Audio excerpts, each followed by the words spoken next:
Si est-il l'une des énigmes de cette Coupe du Monde côté équipe de France. Alors que les supporters se réjouissaient de voir une attaque composée de Kylian Mbappé et Karim Benzema, tout récent Ballon d'Or et actuellement considéré comme le meilleur buteur du monde, il n'a rien été. Seulement quelques jours avant le début de la compétition, le staff des Bleus annonce que celui que l'on surnomme KB9 est forfait pour la compétition et qu'il quitte le Qatar dans la foulée.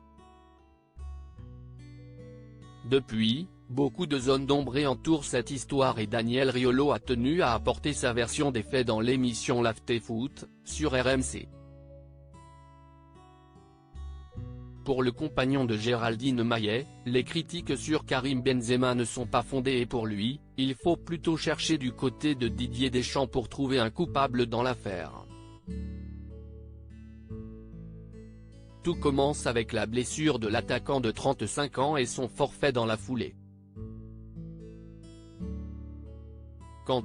le staff des Bleus, sortent Benzema et que le médecin de l'équipe de France ne va même pas à Aspetar, un hôpital privé du Qatar, note de la rédaction, et d'ici est bon, t'es blessé, tu t'en vas et qu'on lui prend un avion à 6 h du matin si est quand même un petit peu bizarre, lance Daniel Riolo, avant d'évoquer le cas du sélectionneur, si est l'histoire de Benzema dans cette Coupe du Monde, avec la conclusion qu'on l'a réellement pris pour un CN et que Deschamps nous a menti de A à Z, mais le mensonge, si est quelque chose qu'il manie parfaitement et ce depuis des années.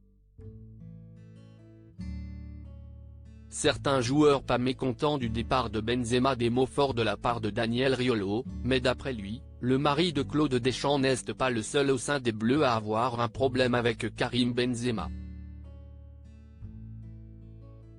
Il y avait certaines tensions, je l'ai dit dès le mardi qui a suivi son départ, certains joueurs de l'équipe de France n'étaient pas mécontents de le voir partir, Griezmann, Lloris, Giroud. Mbappé il s'en foutait un petit peu, ça lui faisait un peu ni chaud, ni froid, mais oui il y a des cadres qui n'étaient pas mécontents de voir partir Benzema parce qu'il prenait un peu de place, conclut le journaliste des propos forts et qui, comme souvent avec Daniel Riolo, risque de faire beaucoup de bruit.